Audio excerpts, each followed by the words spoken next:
Le damos un aplauso de bienvenida a los hermanos, amigos que nos ven a través de las redes sociales. Y están todos invitados a compartir este tiempo con nosotros. Aquí le estaremos esperando. Judas,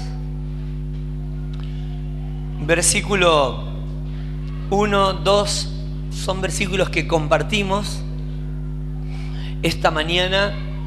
Los que no vieron esta mañana lo van a poder ver en las redes sociales, en TVción, y si no, vamos a ver si lo podemos convertir a audio, porque compartimos una hermosa mañana hoy y poder tener la introducción a este pasaje o a este mensaje me parece que es necesario y es fundamental. Entonces, mientras estás haciendo tus cosas, sería bueno que lo puedas escuchar, porque obviamente no voy a repasar lo que compartimos esta mañana, simplemente hacer un repaso en el bosquejo.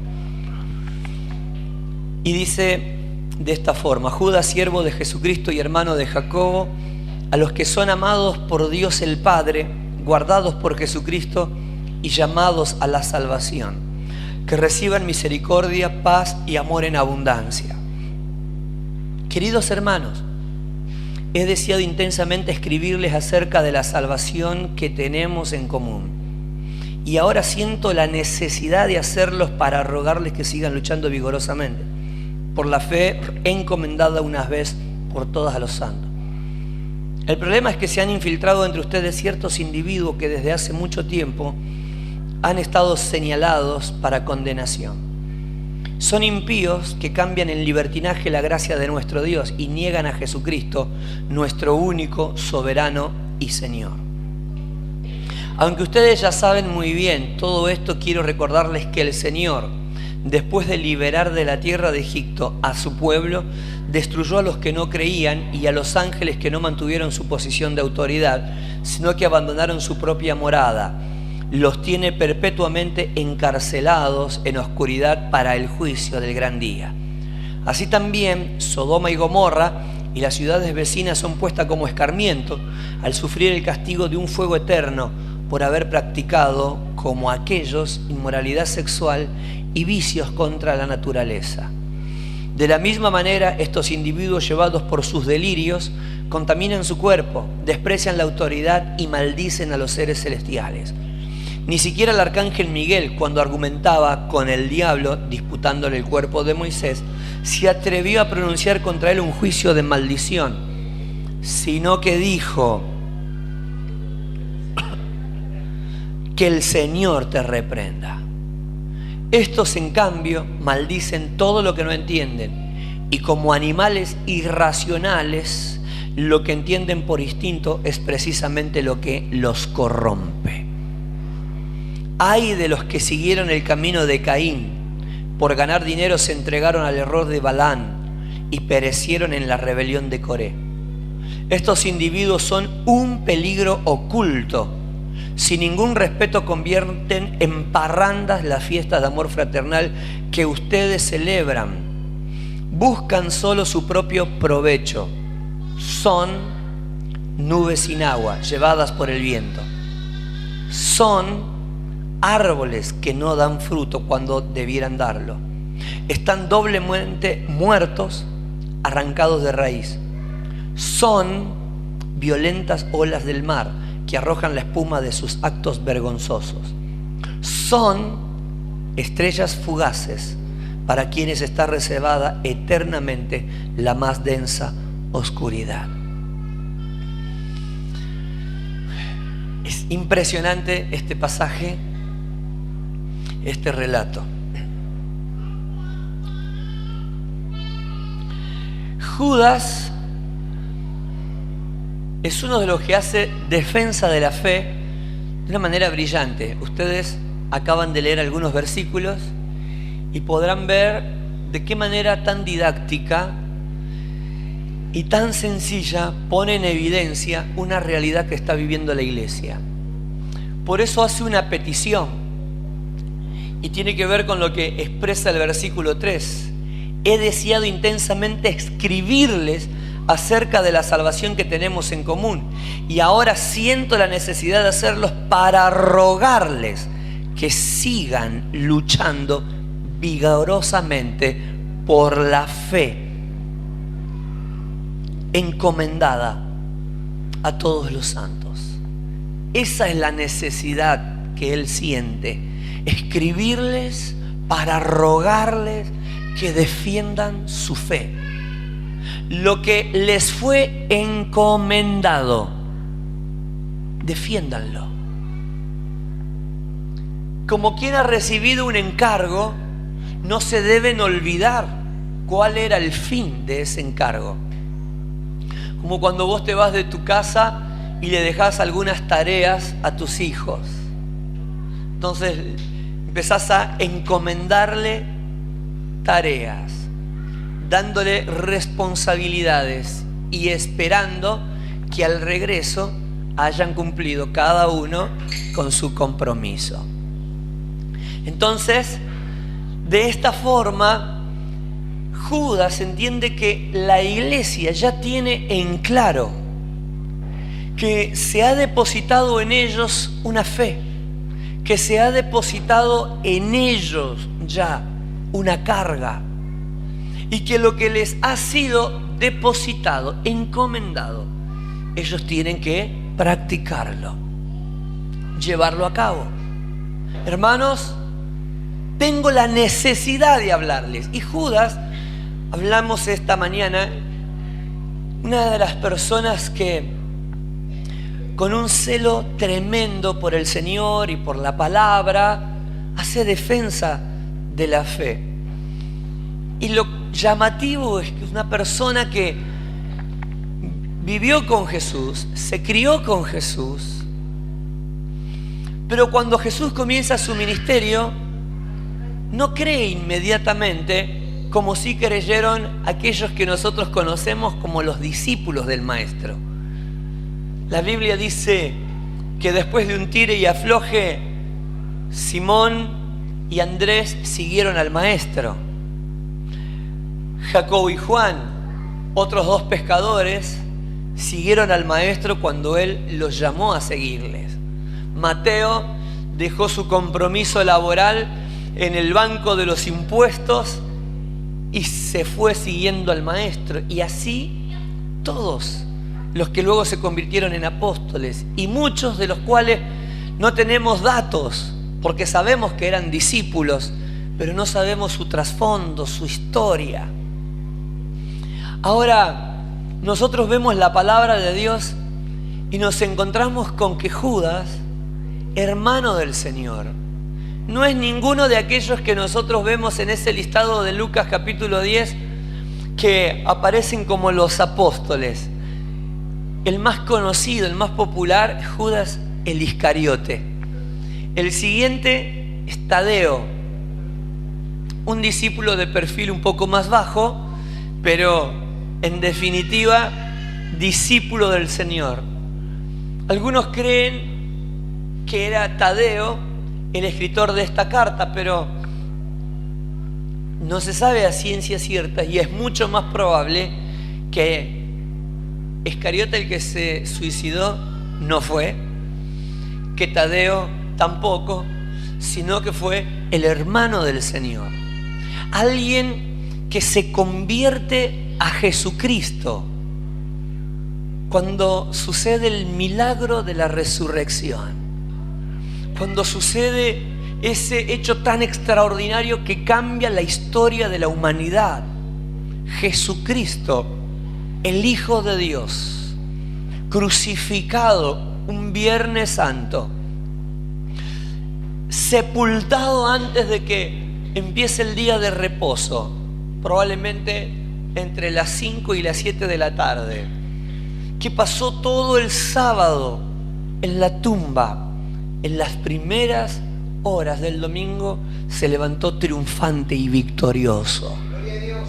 Esta hora tan extraordinaria es la que se ve claramente en los pocos versículos que nos hablan de los hermanos de Jesús que comenzaron a creer y que se sumaron a su madre y a los discípulos que estaban en ese periodo intensivo de 40 días que Jesús les dedicó a sus discípulos posterior a su resurrección. 40 días en los que Jesús les dio pruebas indubitables de que había resucitado, de que estaba vivo, pruebas convincentes de que Él estaba vivo. Fueron 40 días donde Jesús estuvo con sus discípulos, comió con ellos, les instruyó, les recordó lo que le había enseñado por 3 años, le dio directivas, les encomendó tareas a cada uno de ellos, y 10 días después de partir fueron investidos por el Espíritu Santo. En un periodo de 50 días posterior a su resurrección, la iglesia estaba viviendo los años más gloriosos de toda su historia, porque si bien tenían 3 años con Jesús antes de la muerte y resurrección, 40 días post resurrección nunca habían vivido lo que estaban experimentando en Jerusalén 50 días después, cuando el Espíritu Santo vino sobre ellos. Y todo lo que vieron en la vida de Jesús lo comenzaron a ver en la vida de ellos. Los hermanos Judas, Santiago, tienen un convertimiento que se hace evidente, digan conmigo, en la sumisión. Una de las evidencias de un convertimiento es la sumisión.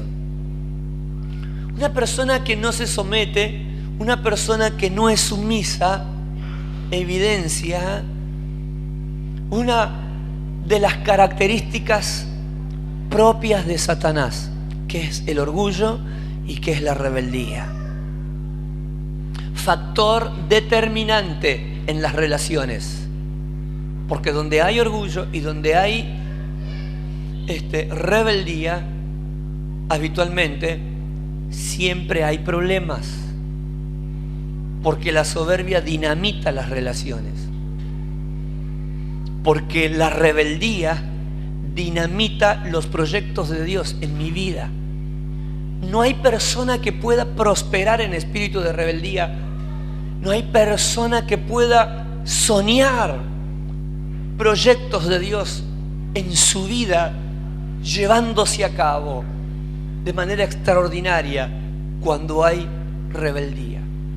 Por eso enseñaba esta mañana, y no me voy a detener mucho en esto, pero quiero usarlo como introducción, porque el espíritu de sumisión con el que enseña Judas es clave para poder entender lo que viene a continuación. Porque él va a mostrar el contraste entre un tipo de cristianismo y el que él pretende que toda la congregación viva. Él va a hablar acerca de liderazgos emergentes, liderazgos que tienen que saber discernir entre el verdadero espíritu de la iglesia, el que Cristo soñó, y el que dinamita todo lo que toca. Entonces, si no hay sumisión, si no hay obediencia, si no hay un espíritu moldeable que esté sujeto a la autoridad, no habrá crecimiento, no habrá desarrollo, no habrá proyectos concluidos en la vida de tales cristianos. Porque tarde o temprano se evidenciará los frutos de la carne o las obras de la carne y terminará por acabar con esos ministerios.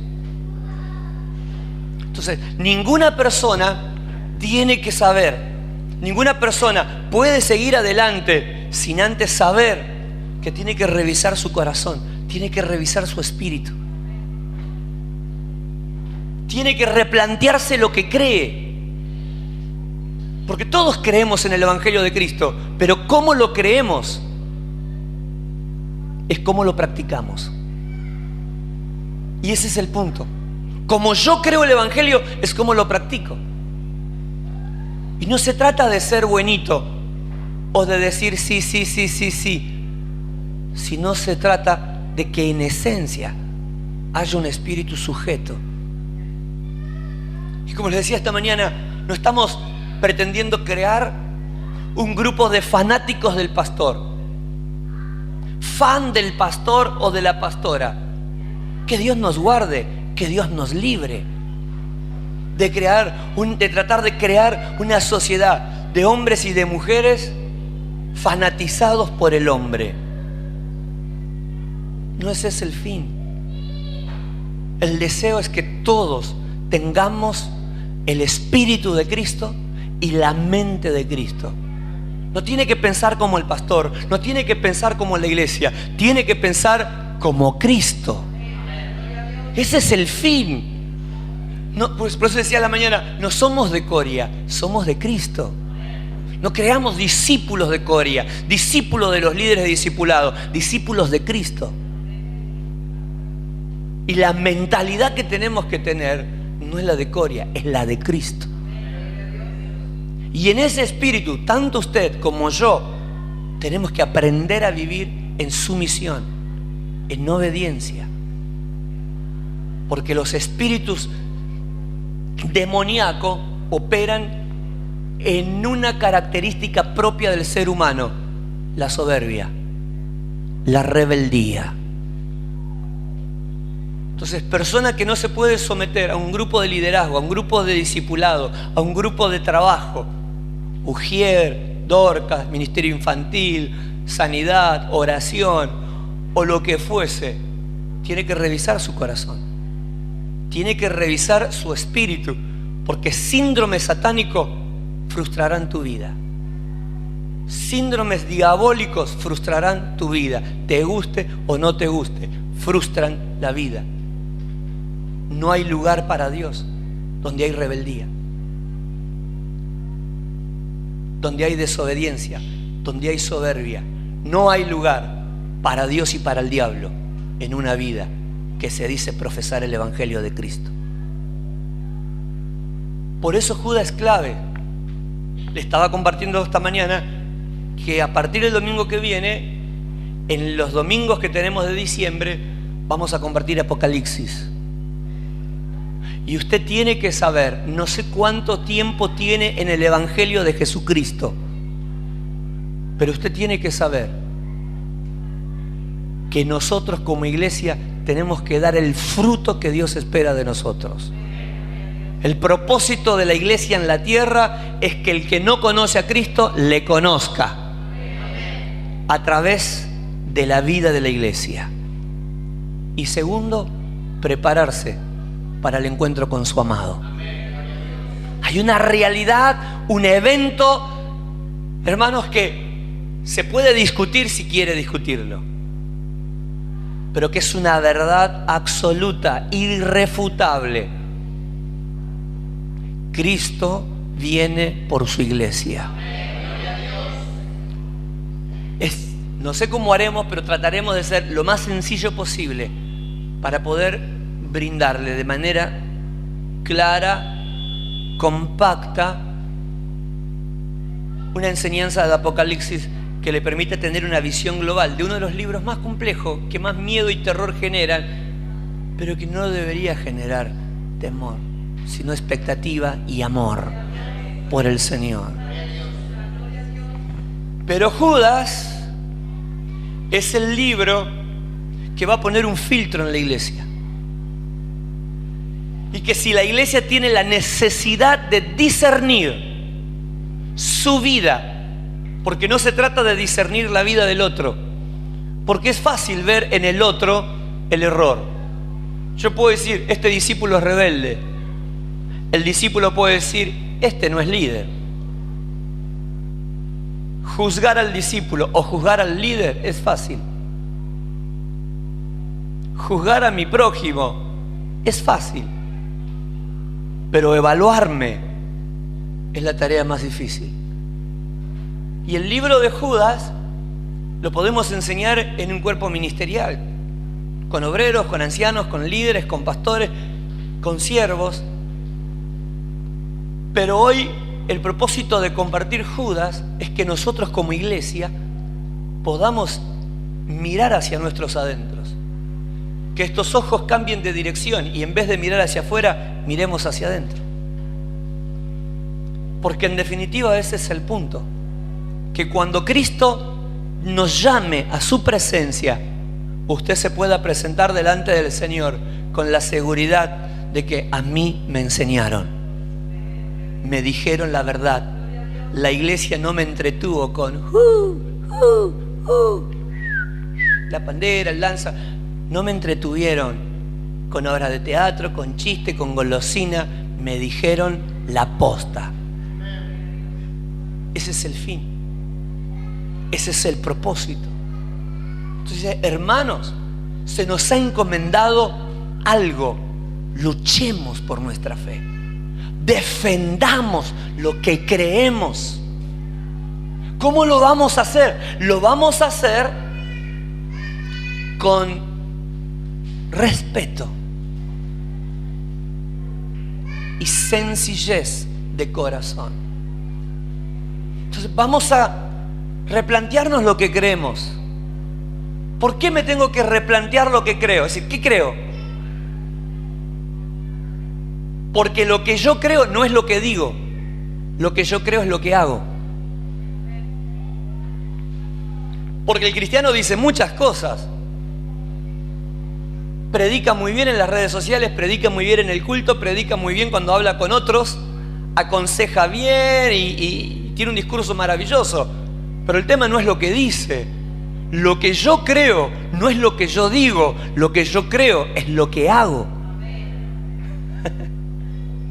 Y ahí es donde yo tengo que poner a pensar, porque si yo me escucho, digo, uy, qué bárbaro todo lo que dije. Lo que me usó el Señor para hablarle a mi familia, tremendo. Gloria a Dios. Pero lo que yo creo no es lo que hablo necesariamente. Aunque de la abundancia del corazón habla la boca, y esa es una verdad, la realidad que nos permite discernir qué es lo que creemos es lo que hacemos. Digan conmigo, lo que creo es lo que hago. Amén. Y sigue diciendo Judas, el problema es, digan conmigo, el problema es que se han infiltrado. Miren, entre ustedes se han infiltrado ciertos individuos que desde hace mucho tiempo han estado señalados para condenación. La idea es, hay personas que han cerrado su corazón a la verdad. Están infiltrados porque cuando uno los ve, los oye, trata con ellos, son cristianos.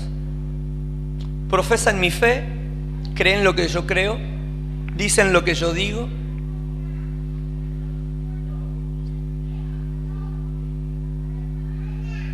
Tienen mi Biblia y tienen más Biblias. Algunos saben hebreo, saben griego. Tienen mucho conocimiento, tienen mucha historia, tienen muchos testimonios. Pero están perdidos. Porque profesan de boca un evangelio que no viven. Profesan de boca un evangelio que no practican. Entonces, están infiltrados. Está diciendo, ¿están agazapados ahí para hacer daño? Probablemente ni ellos saben el daño que están generando. Probablemente ni ellos toman conciencia de cómo sus vidas están haciendo daño dentro de la iglesia, dentro del pueblo de Dios. Dice Judas, destinados a la condenación eterna. Y no dice porque son personas que Dios desechó ya de antemano, sino porque los comportamientos que tienen son comportamientos que Dios reprueba desde siempre. Porque si yo dijese, de todos los que estamos acá, 70 se van al cielo y 30% se va al infierno, empezaría La pregunta, ¿y yo de qué lado estoy? ¿De los que se van o de los que se quedan? Y si yo fuese ingenuo y dijese, vos te vas, vos te quedás, vos te vas, vos te quedás, vos te quedás, vos te vas, vas, se queda. Imagínese el caos que generaría en la iglesia. Entonces, los que se van dirían, bueno, acomódense de este lado porque ya el Señor está viniendo, me dice que está en camino. Los demás dirían, ¿y nosotros? Yo también me quiero ir con el Señor. Tengo 20 años de evangélico, yo me congregué en Freyson, yo vengo de tal lugar, yo tengo la Biblia Plenitud, tengo la Biblia Thompson, yo también me quiero ir. No, pero vos no te vas porque vos estás destinado a condenación. ¿Cuál sería el primer reclamo? Entonces esto es injusto. ¿Y que Dios no me ama? No, lo que pasa es que te equivocaste en esto, y entonces Dios no perdona. Entonces Dios discrimina. Y todo lo que plantees estará bien planteado. Porque si nosotros enseñamos que Dios ama, que Dios perdona, que mientras hay vida hay esperanza. Entonces, ¿cómo puedo interpretar un pasaje que hay personas ya destinadas a la condenación? Si todo lo que enseña la Biblia es que hay oportunidad hasta el último minuto de vida. Se contradeciría la palabra de Dios. Por eso lo que está diciendo Judas no es que hay personas que se van y personas que se quedan porque Dios ya los marcó, sino lo que está dando a entender es que hay comportamientos que desde la eternidad Dios los reprueba y no va a cambiar. Lo que Él reprueba, lo reprueba desde la eternidad y en este último tiempo no va a cambiar. Entonces, quien está en ese espíritu, en esa forma de vida desacertada y pecaminosa, si se arrepiente, tiene oportunidad de ser restaurado y de ser salvo, de entrar dentro del grupo de los salvos. Siempre habrá oportunidad hasta el final. Pero lo que está condenado por Dios no son las personas, son los comportamientos. ¿Me hago entender? Condenados, destinados a la condenación eterna desde el principio. No hay personas que ya fueron marcadas para perderse y personas que fueron marcadas para ir al cielo. Todos tienen la posibilidad de entrar a la salvación por medio de la fe. El tema es que yo tome la palabra de Dios y me evalúe, mire hacia mis adentros y piense. Mientras tomo la palabra, piense, Señor, yo soy cristiano, yo voy a la iglesia, yo te sirvo y lo hago con alegría. ¿Cuál es mi comportamiento? ¿Mi comportamiento es el de los condenados o es el de los salvados? Dice Judas, porque se han infiltrado, están en medio de vosotros. Y es muy probable que quienes están infiltrados sepan que están haciendo daño al cuerpo. Como también es probable que muchos de los que están infiltrados no sepan que le están haciendo daño al cuerpo. Por eso la palabra no viene para condenarles, la palabra viene para llevarles a la reflexión. El fin de hoy y de esta palabra tiene como propósito no condenarnos, sino llamarnos a la reflexión para que miremos hacia nuestros adentros a través de la palabra de Dios y nos evaluemos. ¿Somos de los que suman o somos de los que restan? ¿Somos de los que multiplican o somos de los que dividen? ¿Somos de los que contribuyen al cuerpo y a la edificación de la iglesia o somos los que de una u otra forma estamos poniéndole tropiezo a la obra del Señor? Porque como enseñaba al principio, no se trata de ver el defecto en la vida de mi hermano, sino de ver a través de la palabra de Dios todo lo que tengo que modificar para que Cristo brille en mí. Den un aplauso al Señor.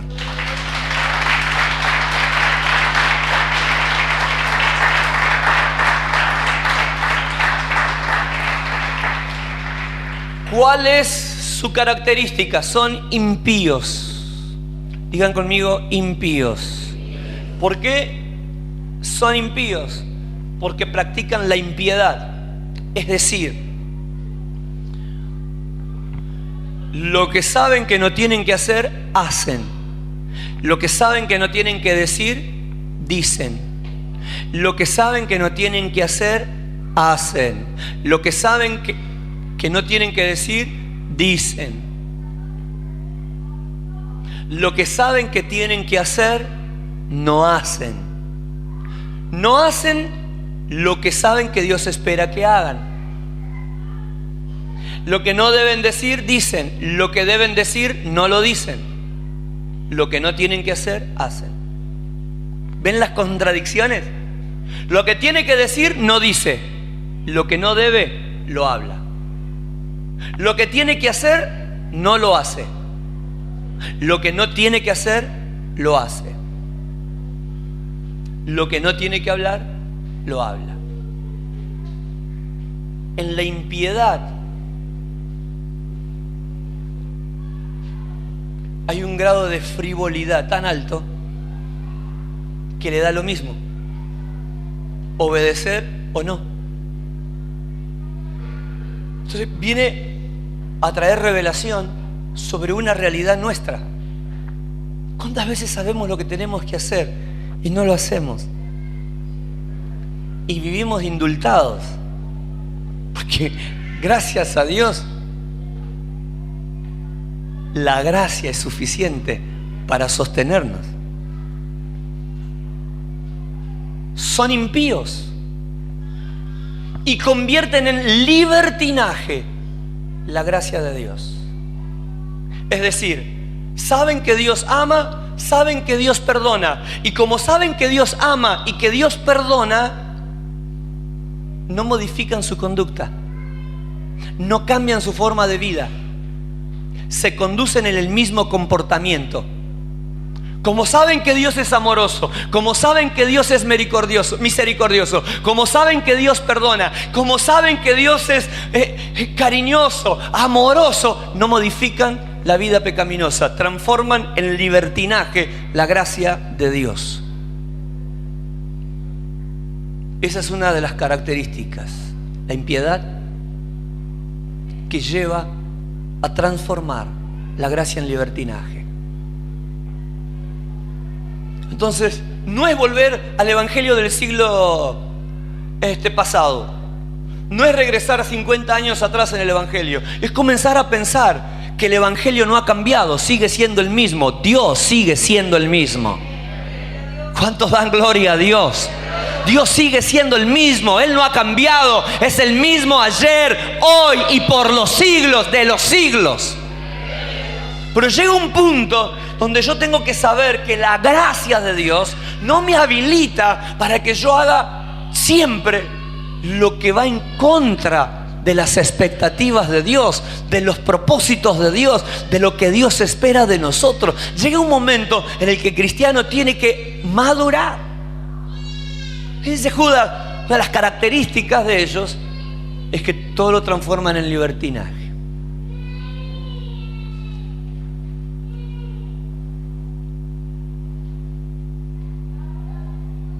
Y niegan a Jesucristo, nuestro único y soberano Señor. Jesús dijo: la gente sabrá que son mis discípulos cuando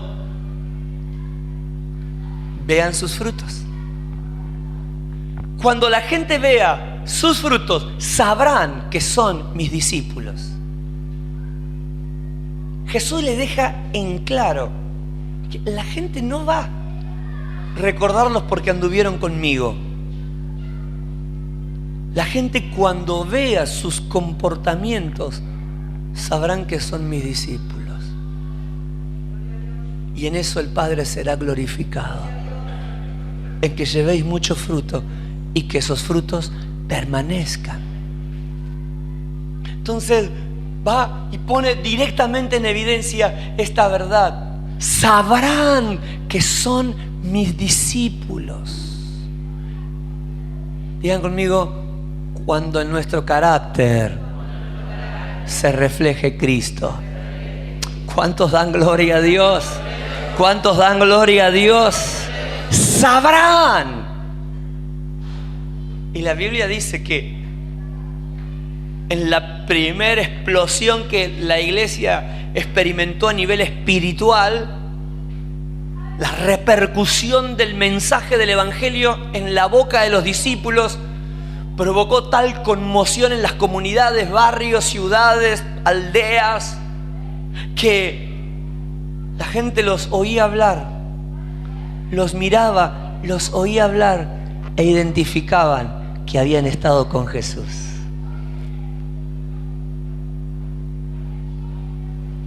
Porque veían en Pedro a Jesús, veían en Juan a Jesús, veían en Judas a Jesús, veían a Tomás a Jesús. Evidenciaban, estos estuvieron con Jesús. Por eso en Antioquía, Hechos capítulo 11, a los cristianos, al pueblo evangélico, que todavía no se conocía como pueblo evangélico, todavía no se conocía como pueblo cristiano, a los seguidores del camino, porque se los conocía como los del camino, el camino que había abierto Jesucristo. A los apóstoles y a la iglesia primitiva se los conocía como aquellos del camino. ¿De qué camino? Del camino de Jesús. Se los llamó por primera vez cristianos. Cristianos, porque en todos lados veían al ungido. En todos lados veían al ungido. En todos lados veían al ungido. En Doña Clara, en Doña Sonia, en Doña Pepa, en la Ruperta, en la Tere, en la Sole, en el Cristian, en el Leo, en el Néstor, en el Javi, en todos estaba el ungido. Cristo, Cristo, Cristo, Cristo, Cristo. Aleluya. Ese sigue siendo nuestro desafío. Que en todos lados vean a Cristo. En Solano, en Claypole, en Don Orión, en Calzada, en el Alpino. En todos lados vean a Cristo, al Señor. Aleluya. Cristo en nosotros. Cristo en nosotros. Cristo en nosotros. En nosotros, Cristo. Gloria a Dios. Aleluya, Cristo en nosotros. ¿Cuántos dan gloria a Dios? Convierten en libertinaje la gracia y niegan al Señor Jesucristo. ¿Por qué niegan al Señor Jesucristo? Porque dicen creerle, pero no viven como Él les enseñó. Dicen amarle, pero no guardan sus mandamientos. Jesús dijo, si me aman, guardarán mis palabras. Entonces Judas dice, niegan al Señor Jesucristo. No es que se hacen los cristianos en la iglesia y fuera de la iglesia niegan ser. No. Viven como cristianos. Hablan como cristianos. Usan pollera de cristiana, corbata de cristiano, cortes de cristiano, escuchan música cristiana. Tienen perfiles muy cristianos, con música cristiana, pero no viven como Cristo.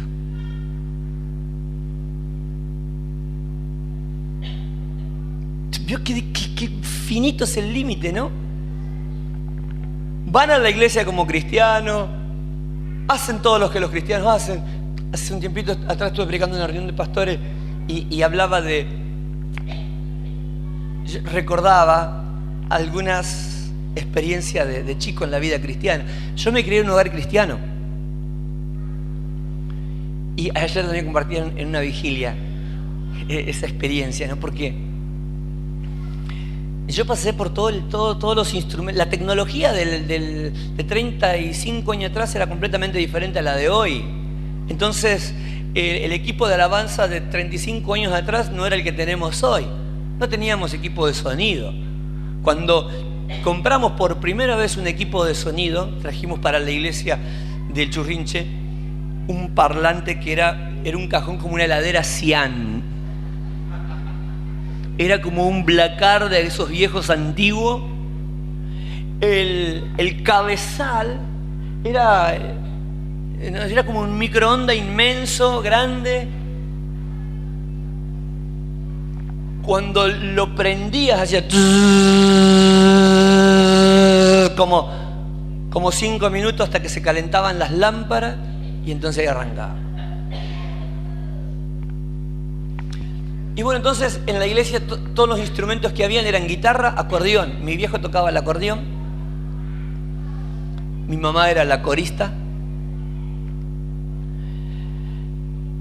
Y en los coros de Ignario, porque teníamos un cancionero de 399 canciones, de las cuales solo cantábamos 25. Mi papá le daba con el 7, con el 9, con el 33. Y no me acuerdo cuál es más.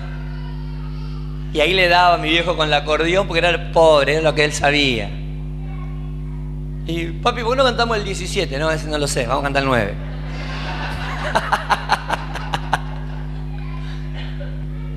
Entonces teníamos un periodo de 3 canciones del Ignario. Una cantábamos parado, las otras 2 la cantábamos sentado. Ay, yo no veía la hora de sentarnos, para cantar sentado. Y la guitarra criolla. Una familia, todos eran músicos, los guitarreros. Después de la oración de intercesión, la oración por las peticiones, arrancaba el tiempo de los coros fallón, más conocido como coritos, esos rapiditos, ven, ven, ven, Espíritu Divino. Bueno, ahí ya mi viejo ya no tocaba el acordeón, pues ahí ya se perdía. Entonces ahí le daban a la guitarra y ahí entraban las percusiones, porque mi viejo no quería saber nada que le meta percusión en los himnos de gloria. Entonces yo tenía la maraca, eso que suena feo, pero era maraca. Unas cosas de plástico amarilla, todavía me acuerdo, unos huevos de dinosaurio amarillo, con una especie de arroz adentro, y qué lío que hacía yo con eso.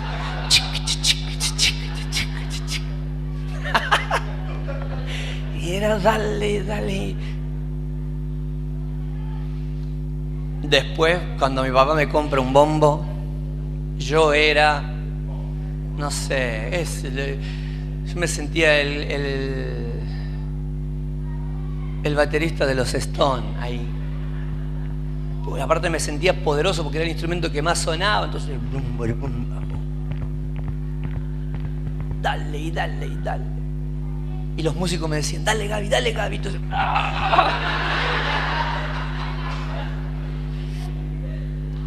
marcaba el ritmo. Había algunos hermanos que tocaban pandereta, otros que tocaban el güiro. Esos eran los instrumentos que teníamos. Después vino el abuelo de Marta, Miranda, vino con el acordeón. Un viejito que tocaba el acordeón. Mamá mía, tocaba lindo el acordeón y él le metía un poquito más de sabor a las canciones. Y era... qué cultos, qué reuniones teníamos. Hasta que llegó el enemigo,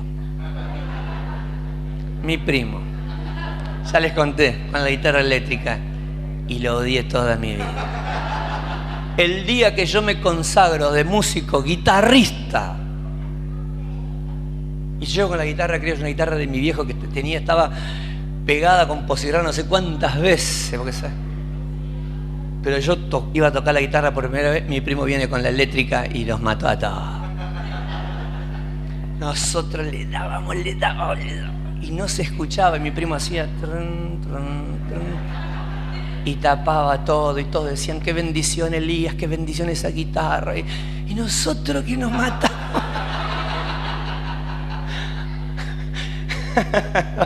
Y todo Elías, qué linda bendición, qué guitarra, qué bronca que le teníamos 11, 12 años, lo quería matar.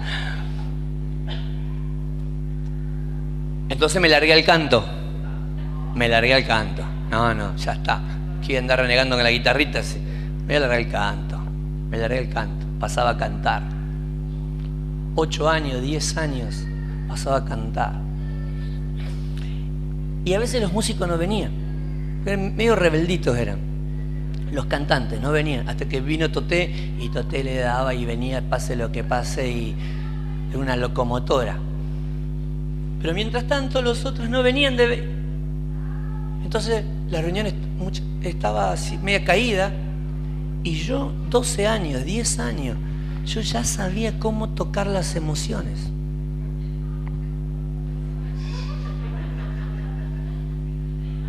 Yo veía la iglesia así media cachuza, todo así, venía y le mandaba un corito de esos. Mi papá me decía, dale. Pasaba yo y le metía esos par de coritos y... las viejas empezaron a hablar en lengua, así como Rosita saltaba. Ay, qué bendición. Por ahí veía que estaban todos demasiado loquitos en la iglesia. Estaban todas, iban ahí, saltaban y tropezaban. Entonces cantaba una canción lenta. Oveja, vuelve ya. Vuelve de nuevo al rebaño. Y ya todos lloraban. Y que 10, 12 años. Me crié en un hogar cristiano y ya sabía manipular emociones. Pensaba eso, qué misericordia la de Dios, ¿no? El evangelio no se trata de eso. El liderazgo no es eso. El pastorado, el ministerio de alabanza, no es manipular, no es trabajar con las emociones, es ser genuinos. Pero yo era inocente, yo quería contribuir. Hay una que cantábamos con mi mamá, cortaron madero, hicieron... Yo sabía que yo cantaba esa, lloraba todo el mundo. Entonces toda la Santa Cena pasaba a cantar eso. Qué bárbaro.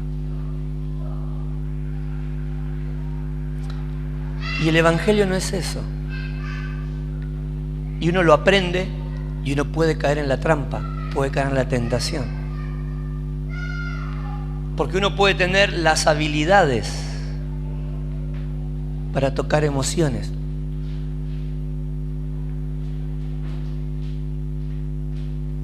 Las habilidades para manipular. Y pueden parecer muy santas, muy buenas, en cierto contexto. Pero aún así puede que esté con mi vida negando a Cristo, negando a Jesucristo. Porque todo lo que hago es muy espiritual. Todo lo que hago es aparentemente muy sincero, muy santo, muy bueno. Pero puede que con la vida estemos negando a Cristo. Por eso si vos ves que la gracia de Dios sobreabunda en tu vida y que Dios te usa, es cuando más tenemos que cuidarnos. Porque puede que estemos viendo la espuma y no estemos viendo la esencia. Puede que estemos viendo lo superficial y no lo que Dios ve. Por eso cuando Samuel vio a los hermanos de David, Dios les dijo: yo los rechazo, porque vos mirás lo externo, pero yo miro el corazón. Entonces dice Judas, niegan al Señor Jesucristo. No se trata de cuánto sé, de cuánto hago, de cuánto puedo hacer. No se trata de todo lo que yo puedo provocar,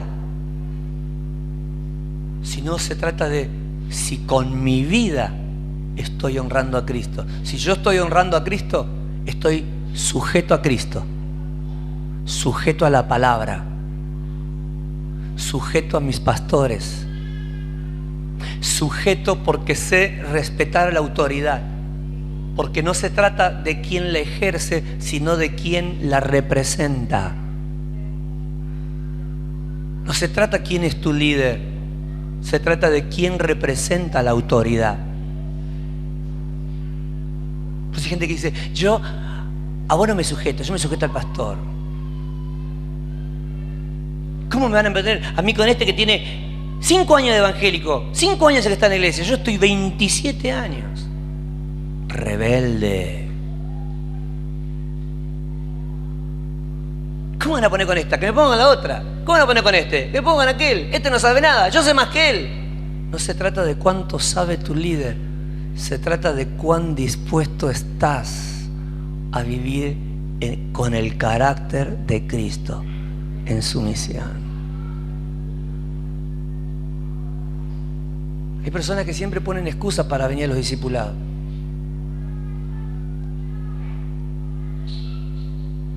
Y otros que lo hacen porque no les queda otra. Si no quiere venir, no venga. Pero sepa que no es una opción, es un mandamiento bíblico. Vayan y hagan discípulos. El discípulo es acompañamiento. El discípulo es, digan conmigo, camaradería. Es comunión. No se trata si sabe más que vos tu líder. Se trata de cuán dispuesto estoy a vivir en sumisión. Pues no importa que sea Osvaldo, que sea Luis, que sea Patrio, que sea Sandra. No se trata de quién ejerce la autoridad, sino de quién la representa. Porque quien la representa, representa a Dios. ¿Cuántos dicen gloria a Dios? Entonces yo puedo tener muchas virtudes, pero si yo no vivo en lo que hago, lo que Cristo hizo, entonces yo estoy negando a Cristo. Yo estoy negando a Jesús. Niegan a Jesucristo. ¿Por qué niegan a Jesucristo? Porque no hacen lo que Él hizo. Porque no viven como Él vive. Porque no proclaman lo que Él proclama.